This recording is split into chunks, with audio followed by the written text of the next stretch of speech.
朋友们，93阅兵式可以说100%完美谢幕，可以用天衣无缝来形容。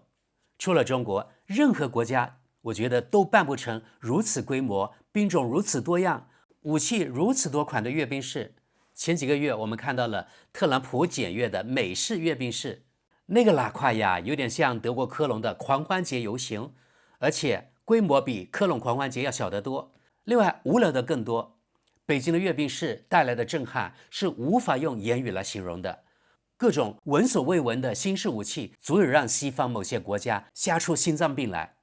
最心虚的估计是那个小日本，原因就不用多说了，尤其是美国，现在全世界都知道了，中国的军力实际上已经比美国更加强大，今后他如何带队呢？这是个大问题，不过不是咱们的问题。通过这次阅兵式，正应验了不战而屈人之兵，它正在为中国创造一个和平的发展环境。今后任何国家都不敢轻易对中国的领土及主权发起挑战，台独也将如秋后的蚂蚱，时日不多了。距敌于数千公里之外，谁敢来驰援，绝对不会有任何有理智的国家了。对那些非理智国家，中国也不怕。所以完成祖国统一非常有可能是全面封锁台湾岛，假日10日，台独势力不得不投降，这样不用牺牲中国人的生命，而且也是和平统一。不过那就只能是一国一制了啊。昨天说了，德国媒体对中国阅兵式是一种醋坛子心理，不过这很好理解，毕竟谁希望他的对手过得比自己好呢？咱们现在来看看德国国家电视1台对93阅兵式的报道。首先得说明，虽然德国主流媒体都报道了，但他们好像不愿意给德国人看各类新式武器的画面，取而代之的是采访前线的记者，比如说我们看上面这个截图，只是采访前面的记者，不给任何一个中国这高精尖武器的画面，而且是瞎逼逼一番，渲染中国威胁论以及中国邪恶论。北京阅兵，中国的实力展示，数千名士兵，现代化武器和充满象征意义的仪式。中国国家主席习近平通过盛大的阅兵式展现国家实力。现场与他共同观礼的还有俄罗斯总统普京与朝鲜领导人金正恩。中国以迄今为止最大规模的阅兵式展示了其日益增长的地缘政治影响力。人类如今站在和平与战争、对话与对抗的十字路口。中国国家主席习近平在天安门广场上发表讲话时警示道，俄罗斯总统普京与朝鲜统治者金正恩陪同观礼，共同出席了这场为纪念2战日本战败80周年而精心筹备的盛大活动。面对5万余名观众，习近平宣告中国人民坚定站在历史正确的一边。他随后乘坐敞篷检阅车，检阅了导弹、坦克和无人机等现代化武器装备。在持续70分钟、充满象征意义与宣传色彩的仪式中，悬挂巨幅标语的直升机以编队形式飞越广场。军方此前曾宣布，在45个受阅方阵中将展示全新且完全由中国自主生产的武器装备系统。咱们看配图，中国在阅兵式上展示了大量现代化武器装备系统，向西方传递的信号。习近平身着前国家领导人毛泽东风格的正装，用英语向与会的20多位国家领导人致意，很高兴见到各位，欢迎来到中国。许多西方外交官缺席了此次阅兵，这场活动由此成为地缘政治的展示窗口。中国与2位被西方视为乌克兰战争中侵略者的国家领导人并肩而立，这一信号在西方引起不解。习近平在演讲中感谢那些在反抗侵略战争中支持并帮助中国人民的外国政府和国际友人。习近平倡导多极化秩序。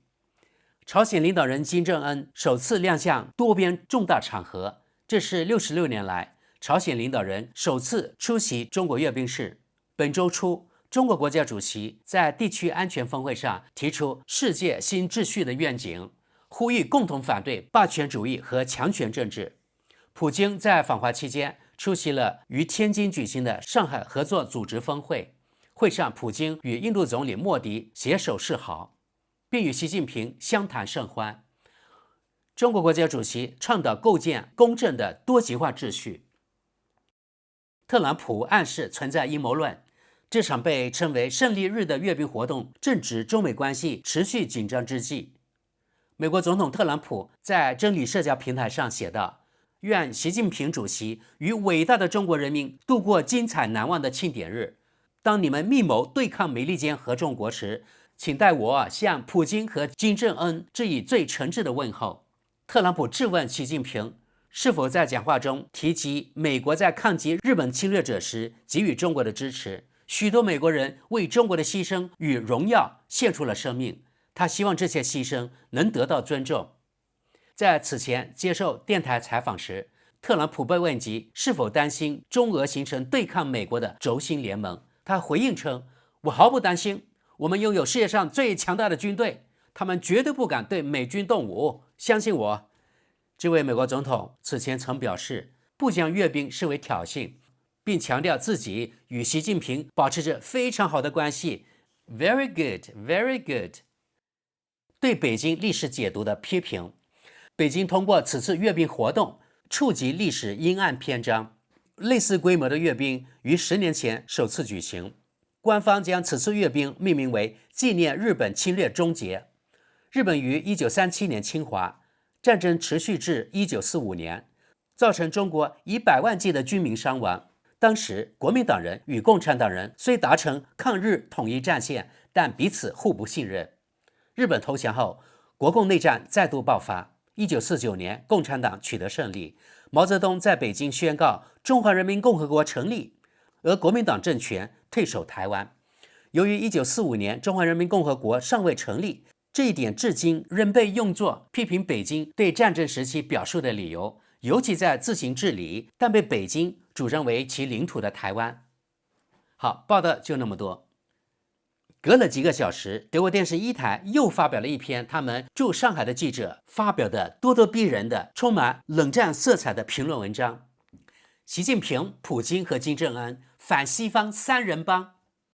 中国国家主席习近平在盛大阅兵式上与俄罗斯总统及朝鲜领导人共同展现了与西方竞争态势下的团结姿态，同时表达了希望看到民主制度衰落的意愿。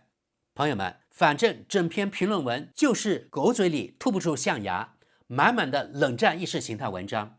我觉得不用再翻译了，反正整篇文章的大意就这样，什么独裁啊、对抗民主啊等等。那么我们来看看 X 平台上关于该评论文的网民评论吧，看看是不是同样充满冷战色彩。第一条评论：北京阅兵所展示的不仅是盛大场面，习近平、普京与金正恩正在构建反自由国际秩序的阵营，这既是实力的彰显，却也暴露出了弱点。依靠核武阅兵与独裁者联盟的手段，恰恰表明其缺乏具有说服力的未来愿景。继续往下，德国应当审慎把握立场，避免再次站错队。再往下，他们比西方更强大。下一则，德国电视一台驻上海记者的报道方向明确，但中立的新闻报道应当呈现不同面貌。读者不应从文章中读出嫉妒或沮丧的情绪。好，继续往下。出席阅兵式的国家领导人代表了全球约1/3人口，约26亿人。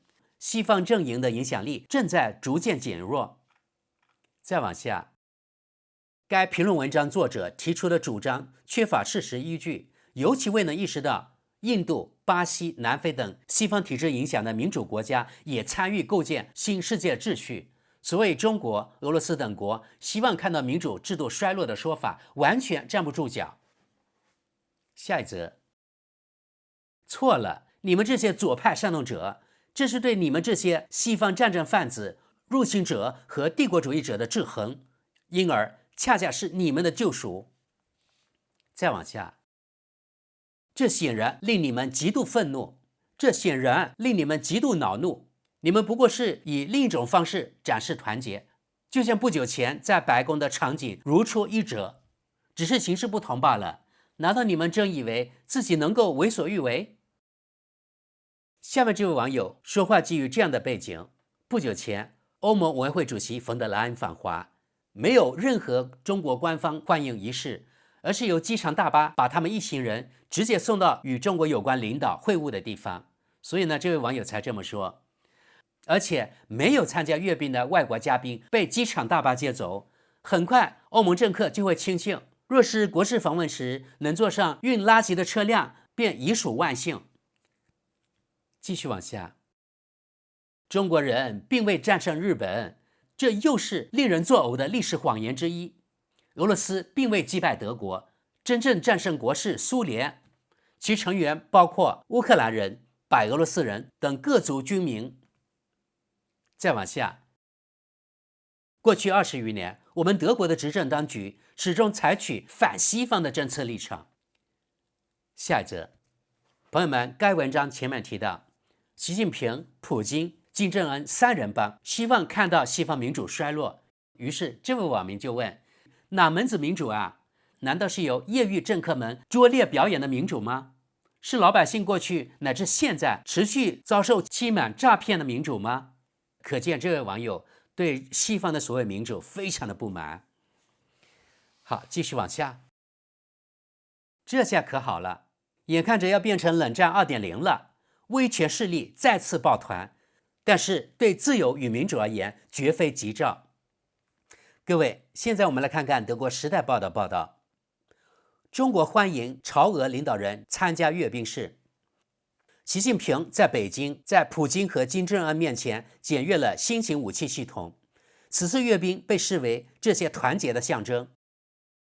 中国在北京举行迄今为止最大规模阅兵式，纪念第2次世界大战结束80周年。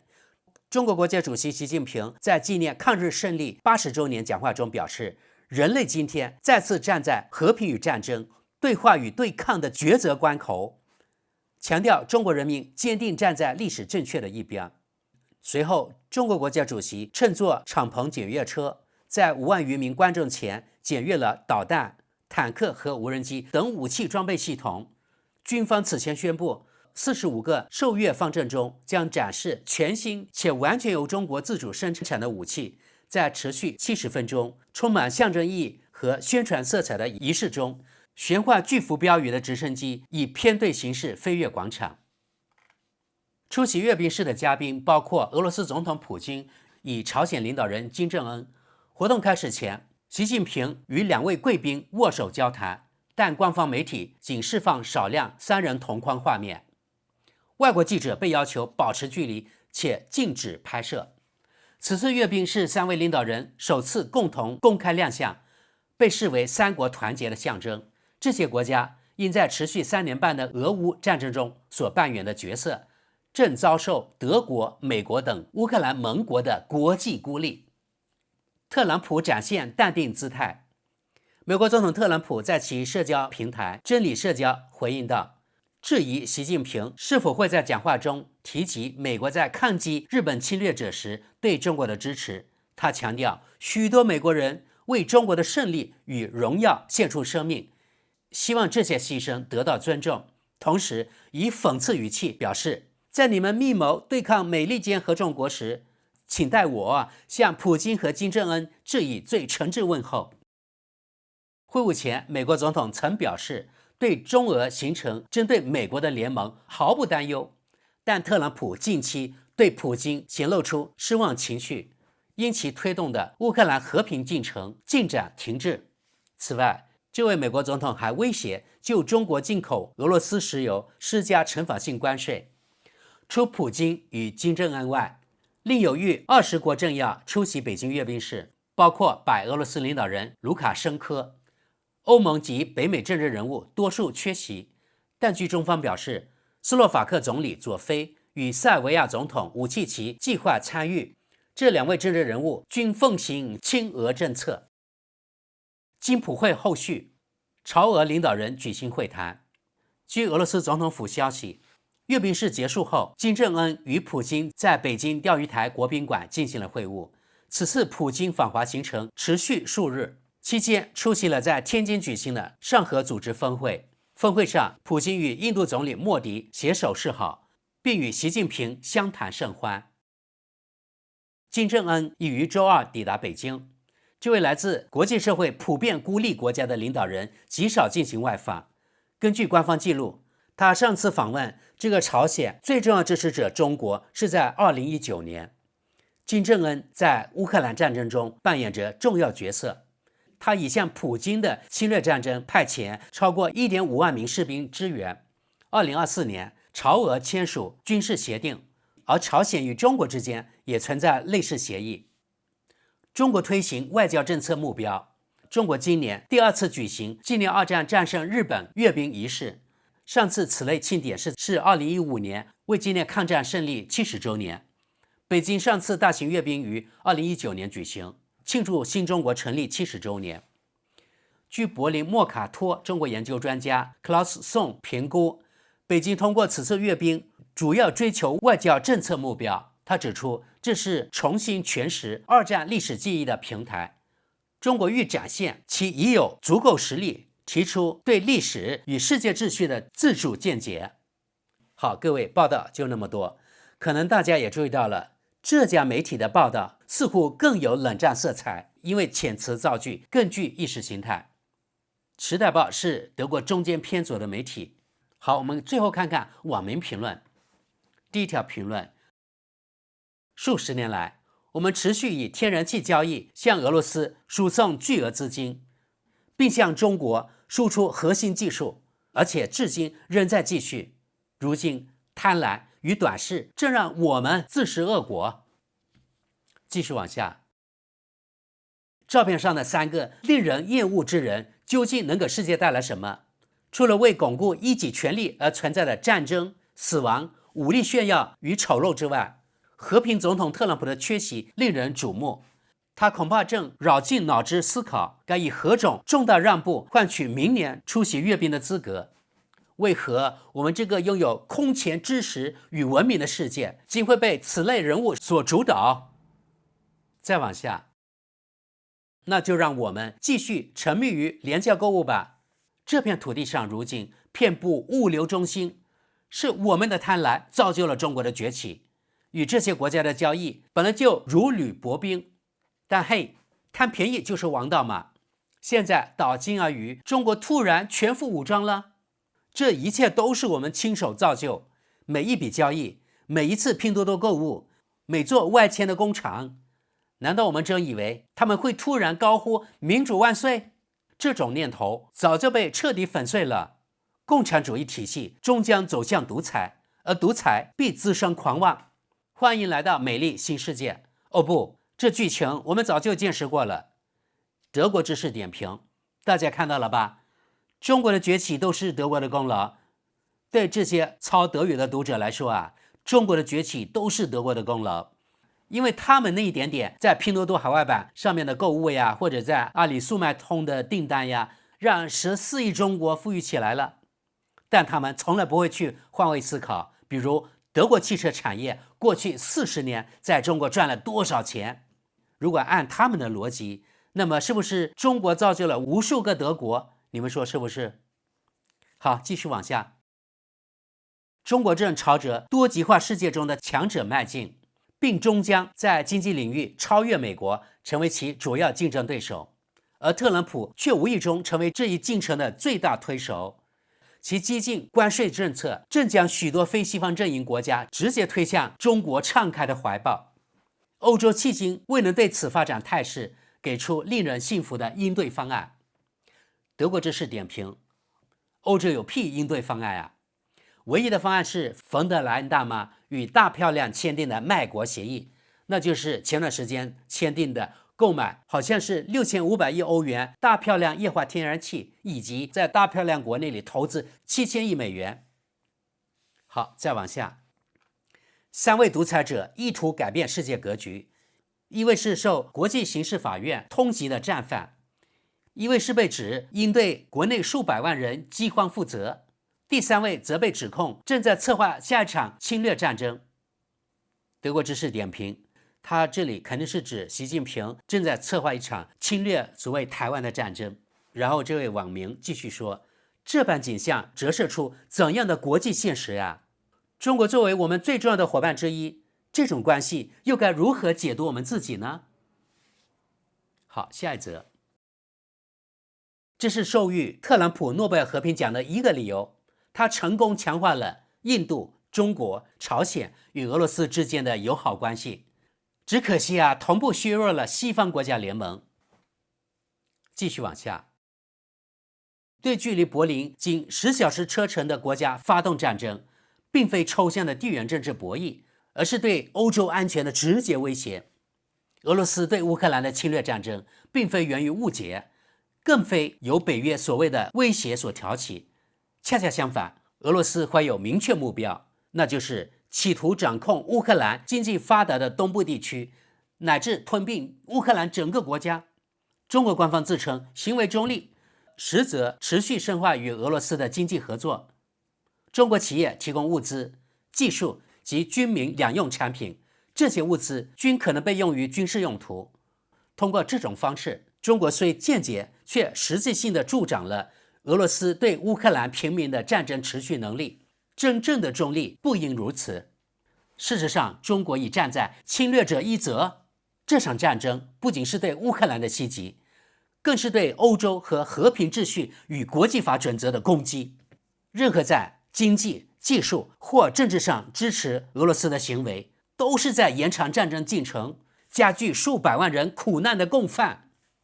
德国知识点评，朋友们，大家看看刚才这位网民是怎么样对中国扣帽子啊？这个帽子扣得可大了，说中国是加剧数百万人苦难的共犯。好，咱们看最后一条评论。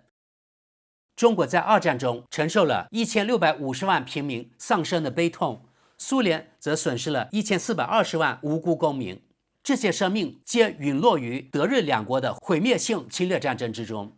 或许正是这样的历史伤痕，促使这些国家今日格外重视军事力量的展示。而作为德国人，我认为我们在未来500年间都应在言辞与行动上保持极度谦卑。德国知识点评，这是咱们本期节目看到的唯一一条理智的评论，而且我刚才还看了跟帖，他被扣帽子是敌方的一条宣传评论，然后扯到什么在斯大林时期、苏联以及中国的大跃进时期有数千万人死亡。朋友们，总之除了刚才上面那条评论，没有任何评论谈及中国本次阅兵式的历史背景，那就是日本军国主义给中国造成的深重灾难，以及中国通过自己的努力打造出无数最先进的武器。当然，这与德国媒体可能故意不展示此类武器有关。这是一个被彻底洗脑的民族，根本无法看清国际现实。当然，这不光光是德国的问题，也是整个西方的问题。这才导致出现一个又一个诸如德国360度前外长，以及现在这个新的草包外长瓦德富尔之类的政棍，在带领德国往下沉沦。一方面，我当然感到愤怒，但另一方面，站在中国的角度，我又觉得这是好事。正是西方的沉沦与衰落，在加速中国的复兴。从这方面来讲啊，川建国同志功不可没，今后可以考虑颁发一个荣誉公民奖给他。也就是给川建国同志，你们说呢？